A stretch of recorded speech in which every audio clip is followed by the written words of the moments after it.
much do you think you know about the water that comes out of the faucet at your school or your home? Where does that water come from? And where does it go when you drain the bathtub? Is the water good to drink? And do we have enough water for now and for forever? That's what we're here to talk about. The water right here in the Barrington area. So where does our water come from? You might have heard that we drink water from Lake Michigan, or that we get water from the rivers. Or you might think that we drink water from the lakes and the ponds that you see around us. That's wrong. Right here in the Barrington area, the water that supplies all of our homes and businesses and schools comes from right under our feet. It's under the ground, and it's called groundwater. Groundwater is also feeding the natural areas like woods and forests and wetlands. And so you might think, well, if we're drinking and using water that comes from under the ground, how did that water get there in the first place? You might have heard about glaciers and know something about glaciers. They have something to do with it. The geology of this area can be described as an interval of unconsolidated sediment. That is, it's not rock, it's loose material on the surface, and that material is about 180 feet thick right here at Barrington High School, and that lies on top of bedrock. So the bedrock is this hard, we call it indurated, it's hard consolidated rock. Now, the rocks themselves, the bedrock, is much, much older than the unconsolidated glacial material resting on top of it. The bedrock consists of materials deposited in marine settings, underwater settings, hundreds of millions of years ago, probably in this case about 400 million years ago. And the glacial materials sitting above that were deposited very recently in comparison, about within the last 700,000 years or so. Those glacial materials arrived here when the area was overrun by glaciers during what we call the Pleistocene epoch. Now, those glaciers, in this case, advanced from east to west across the Barrington area. They came out of the Lake Michigan basin and they moved across the Barrington area. When they retreated, they left piles of material in their wake that are different textures. They consist of sand and gravel, they consist of more fine-grained materials, clays, silts, that kind of thing. But it's the sand and gravels that, as people concerned about groundwater, we're especially interested in, because those sand and gravel materials are aquifers. They will yield water in a usable quantity to a well or a spring. There are all kinds of soil materials underground that are saturated, and that means that they're completely soaked with water.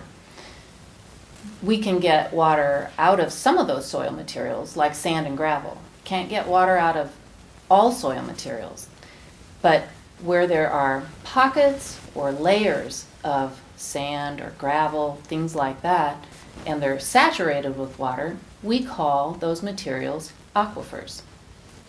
So how do we get that water out of the ground? In a larger community, the municipality supplies water to homes and businesses. There are usually several very powerful pumps that pull groundwater from the aquifers. Barrington, for example, has 4 pumps, one of which you can see from outside the Barrington Village Hall. The municipality then treats the water, removing some minerals and contaminants. Homes and businesses receive this water from a system of connected pipes, and it also goes to storage in water towers. More than 1 million gallons of water are stored in Barrington's 3 water towers. In most other communities around the greater Barrington area, every home has its own small private well. What do those wells look like? You might have seen a picture of an old pump with a handle on it, where people pumped away and they got water out, like in a storybook. But a pump like that wouldn't be very practical in today's world. So we're going to show you how you get water out of the ground using technology today.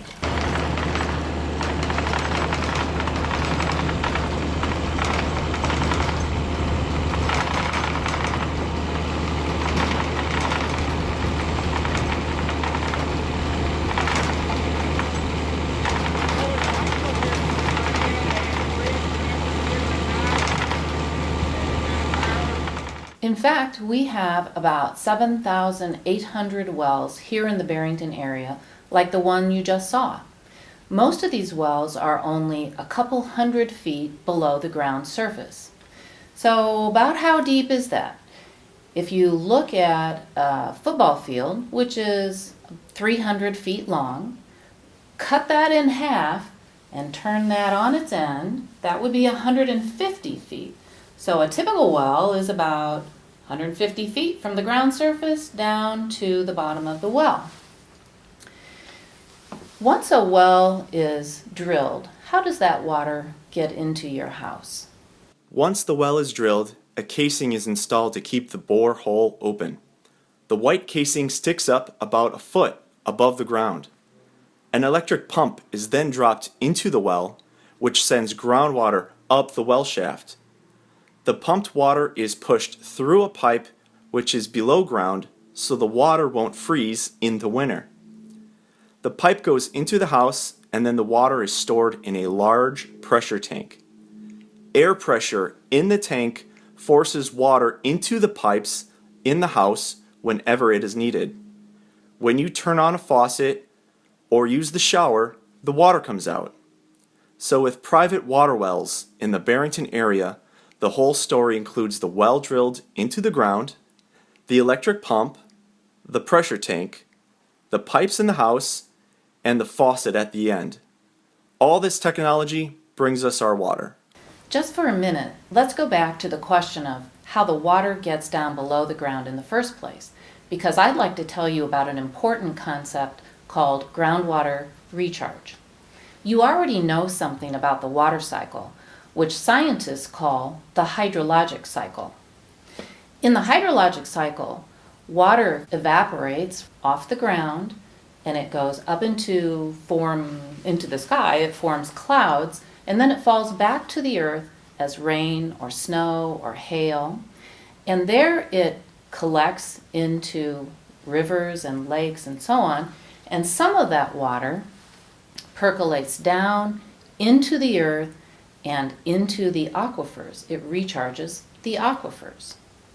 Now that's after we've pumped it out. That water that percolates down is refreshing or replenishing or recharging the aquifers. In some areas, water hits the ground surface and soaks in very quickly. These areas are called highly sensitive recharge areas. It may take a few days to a year for the water to reach the aquifers and replenish them. In less sensitive recharge areas, it could take 40 years to hundreds of years for the water to travel a few hundred feet to recharge the aquifers. The map of recharge areas in the Barrington area shows in red where the areas are sensitive and in purple where the areas are not so sensitive and it takes much longer. So if your house, for instance, were located in a dark red area, when rain falls on your yard, it may take a few days for that rain to replenish the aquifers. Whereas if you live in an area where the color is purple, it may take decades or even 100 years for the water to reach the aquifer directly. Do you think you could identify a recharge area just by looking at what's on the ground surface around you? That would be very difficult, because what determines whether an area is good recharge or poor recharge is determined by the soil materials going down many, many feet below us down to the aquifers. We can't see that. We can't see what's below our feet, so we need a map to help us know whether an area is sensitive or not so sensitive for groundwater recharge. We talked about where our water comes from, but where does water go? Once you use water, like to wash dishes or take a bath, that used water is called wastewater. In most communities, this wastewater goes down the drain and into a sewer system. Sewer pipes carry the wastewater to a treatment plant where it's cleaned and released to a stream. And from the stream, the water goes to a river, and eventually the river water empties into an ocean. Well, so when we pump groundwater out of the ground here in the Barrington area, it goes to a stream and a river and the ocean, that water is gone. Now eventually, some of that water evaporates from the river or the ocean, and it comes back to us, some of it, as rain or snow. But many households in the Barrington area don't have sewers. They're not connected to sewers, and they use septic systems instead. A septic system keeps the wastewater at your house, and it's collected in a big tank where the bacteria eat up the waste, and the cleaned water is sent to an underground gravel field in your yard. From the gravel field, the water percolates down through the soils, and after a few hundred feet of being cleaned and filtered by the soils, it really is clean again. And there, that water replenishes the aquifers. Septic systems may sound yucky, but they're environmentally friendly because they put our used, cleaned water back into the ground. Think about that the next time you do this.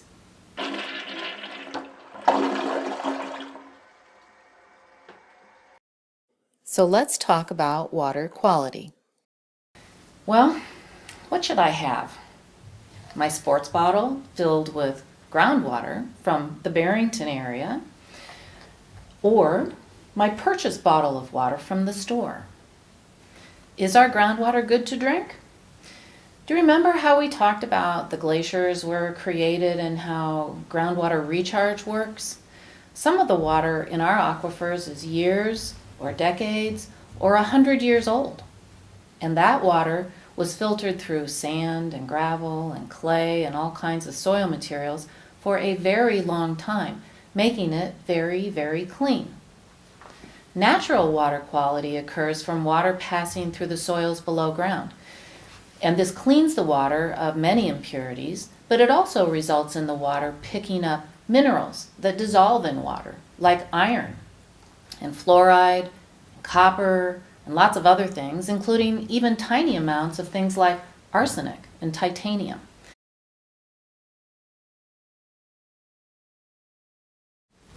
Our natural groundwater here in the Barrington area is high in minerals and iron, which you may have noticed, the iron, as stains, orange stains in your sink and your toilet. If you have your own well, you probably have a water softener to take the iron out.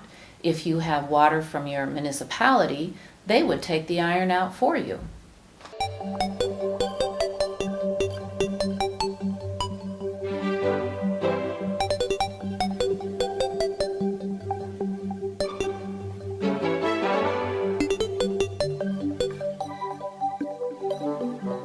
We are here at the village's iron filtration facility. This is the facility where we remove the iron out of the groundwater. Groundwater typically in our area is going to be loaded up with iron due to the aquifers that we have. What the facility does is it takes the water, removes the iron out of it, gets rid of the iron, discharges that out, and then purifies the water so it's a much cleaner, better water for all of our residents and community. Water is pumped from our shallow ground wells. It comes in through various different piping structures. The water comes in through here. What it then does is it runs into each of the 4 cells of our trains, which are the iron filtration plants. As the water trickles through, it comes down through the bottom and then gets discharged out into the reservoir, where it then gets treated, disinfected, and put out into the system. In the Barrington area, the aquifers that we use to get our water for our residents does have a lot of iron in it. As the iron flows through the aquifers at a very slow rate, it accumulates into the water. And as the wells then pump this water up, they bring up the iron as well with it. It's an essential vitamin that your body needs. However, it can create a bad taste to water. It can be very unsightly, looks like rust. As it builds up into high amounts, usually it'll look a little yellow at first, and then as it precipitates out more, it'll turn to a reddish color. The village uses approximately 1.5 million gallons a day of water to service all of its residents, which is about 10,000 people, and some surrounding communities. This plant here has a capability of processing about 2.5 million gallons a day in removal of iron. Water can dissolve minerals like iron, but it also can dissolve and carry bad things, which we call contaminants. Contaminants are not usually naturally occurring in the aquifers. They're introduced by us, humans. And it's what we do up here on the land surface that causes contaminants to get into the groundwater. Contaminants can come from humans dumping used car oil on the lawn, or flushing old medicine down the toilet, or putting too much salt on the driveway and the sidewalk and on the roads, or using poisons that don't break down quickly and end up getting into the groundwater. Old medicines and oil and salt, they attach to water droplets and then they get carried down into the aquifers. We know, for example, that the chloride levels in the groundwater have gone up dramatically since we started using so much salt on the roads in the winter. Just like the recharge process carries good clean water sometimes down to replenish the aquifers, it can also carry contaminants to the aquifers and harm our water quality. That's especially true in areas like here in Barrington, where the aquifers are very shallow. Our wells are not very deep, and so we have to be responsible and not pollute. People who have private wells at their houses also need to test their water for bacteria and nitrates to make sure that their water is clean and safe. Sometimes little one-celled creatures called bacteria get into a well or a plumbing system, and they can make people sick. Bacteria and nitrates can get into the well from fertilizer or from wildlife being in the yard and going to the bathroom in the yard. And then the storm water carries that waste material maybe over the top of the well with the water, and something can leak and get into the well. So you wouldn't know if your water had the bacteria in it unless you test your well water. We're going to test the water today because this is a new well. In order to know if the water is good to drink and safe, we have to make sure the water is free of germs. So we're going to turn the water on today. First of all, before we do that, we take the aerator off, set it on the counter here, and we turn the water on, let it run for 5 minutes or more, the cold side preferably, and we fill up a water bottle that's been sterilized up to the top line, and then we put the cap on very carefully so we don't contaminate the sample. So in order for us to determine if this is safe to drink, we take this to the laboratory and have the water tested, and if there's any bacteria in there, then we would have to chlorinate the well and disinfect it and retest it again. Hi, my name is Monica Bafani and I work with the Lake County Environmental Laboratory. One of the services that we provide here is to test your well water for coliform bacteria. The reason that's important is if you have coliform bacteria in your water, it can make you very sick. And in front of me here, I have 2 water samples that were collected in sterile bottles. And in front of it, this is the media. It's a powder, and that is the food for the bacteria. So the first thing we need to do is to add the powder, or the food source for the bacteria.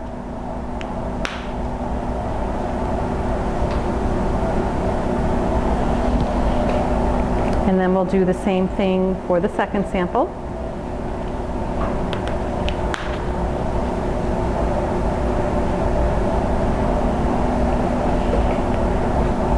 And then we need to make sure that the samples get adequately mixed.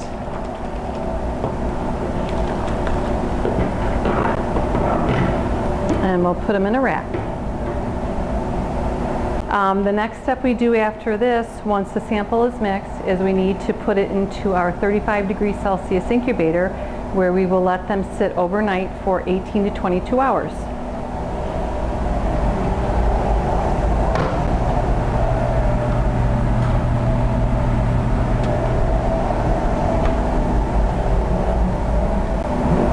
Okay, these samples have been incubating for about 20 hours, and we took them out of the incubator.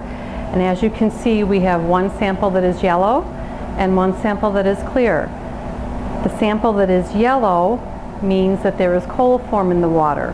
That special media that we use, that was food for bacteria, that is specific for E. coli. So if there's E. coli in there, they will eat that food and it makes the sample turn yellow. And unfortunately, that means that this water is not safe to drink. But remember, the natural water quality here in the Barrington area is not contaminated. The quality is very good. The water in this purchased water bottle is no better than this water, which is groundwater, water from right under our feet. It's up to us to be careful, to not pollute, and to test our home wells. We all have a job in protecting our good groundwater quality. So I choose this water. In groundwater science, here is another really important word: sustainability. We hope we have plenty of good water for now and for the future. We want to use groundwater, but we don't want to use it up. Can you picture a bucket of water full to the top with a big straw in it? If you sucked all the water out of the bucket, you'd end up with an empty bucket. The same is true of groundwater. If our wells suck out too much water or all the water from our aquifers, we'll end up with water levels that go down, down, down, and we won't have enough water for future generations. That is not sustainable. We know too that there will be more people living here in this broad region by the year 2050, and those people will be using groundwater too. Experts from the state of Illinois tell us that by the year 2050, our water levels in the shallow aquifers, where our wells are here in the Barrington area, are likely to drop by 10 or 20 feet. So what will happen then? Remember those 7,800 or more wells just right here in the Barrington area? People who have those wells and our municipalities who have those wells, they will have to potentially drill their wells deeper because those wells might go dry. That will cost a lot of money. Another thing that could happen would be that the wetlands and the woods and the streams could dry up. And this would upset the ecosystem a lot, so that fish and plants and wild animals would change, and some of them might even disappear from our area. Well, we don't want that to happen. Our goal is to replenish the aquifers with just about as much water as we pump out for our needs. That is sustainability. We all have a role in maintaining a sustainable groundwater supply. Our local governments want to know if there's enough groundwater, so they're monitoring the water levels with special well and satellite equipment. This is happening through the Barrington Area Council of Governments, known as BACOG. This project will tell us early on, like a smoke alarm, whether water levels are falling or if they're staying the same. Our governments will take special steps to help protect our water supply if we find out that water levels are falling. BACOG has created groundwater research and mapping so people can better understand the source of their water. BACOG also helps people test their well water and water quality. Our governments are helping people conserve water with programs that schedule lawn watering, encourage high-efficiency plumbing fixtures, and fixing leaks. You and your family have a job too. You can conserve water in your home. For example, turn off the water when you brush your teeth or wash dishes. Don't water the lawn when there's a drought or when it's raining. Plant a rain garden with your family in your yard. And don't take a real long shower every time. You and your family can make sure you don't pollute at your house, and this goes to protecting the water quality. I don't know about you, but I don't want to drink your old medicine. So don't flush your unused medicine. Take your medicine to a take-back center like the Barrington Police Department. Don't dump anything toxic in your yard like old used motor oil or gasoline or poisons. And use as little salt as possible on your sidewalk and driveway. Remind your parents to test their well water if you have a private well every year. We all share the same groundwater. It comes from the same place, the aquifers. We're fortunate to have good water quality and a plentiful groundwater supply. It's our responsibility, each of us, to be conscious and careful about our water usage and about how we protect our water quality. Keeping the aquifers clean and healthy is essential to their sustainability and ours.